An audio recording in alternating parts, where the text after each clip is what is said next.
तर भावांनो, मला जसं माहित झालं मी मामा झालो तसंच गाडीला किक मारली आणि लगेच निघालो हॉस्पिटलकडे. आणि हा भावांनो, हे ब्लॉग एकदम खतरनाक होणार आहे, त्यामुळे पूर्ण बघा. तर पब्लिक सगळ्यांना रामकृष्ण हरी, स्वागत आहे तुमचं परत एकदा आपल्या नवीन अशा ब्लॉग मध्ये. आज तर काय म्हणणं भाई, सकाळी सकाळी चालता आता ते फोनवर बोलता बोलता पाणी भरत होता का पाणी भरता भरता फोनवर बोलत होता, हे मला मेळ लागणार. आणि जर तुम्हाला माहित असेल तर कमेंट मध्ये नक्की सांगा बरं का मला. आता माझी तेवढे प्रेम शब्द दोन ऐकून जाता, मला माहित नाही मी काय बोलू, घ्या तेवढं सांभाळून. पण आता एक लय मोठा जोक झालाय. काही लोकांचं आयुष्य कोणत्या दिशेला चाललंय हे त्यांनाच नाही माहित.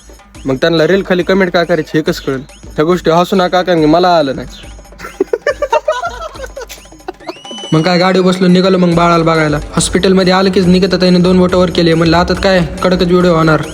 सकाळी सकाळी डॉक्टर लोक म्हणतात उन्हात घेऊन बसा, त्यामुळे बाळाला घेऊन बाहेर आलतो. आता याचा फेस तुम्हाला दाखवू शकत नाही, सध्या अलाउड नाही. तुम्हाला माहिती नजर कशी लागत तिथं. मग काय तिथून आलो घरी आणि शिव भेटला. मग शिव सोबत थोड्या गप्पा केल्या आणि शिवची एक रील पण एडिट केली बरं का. ती तुम्हाला आज नाही तर उद्या लवकरच आपल्या अकाउंटला बघायला भेटेल.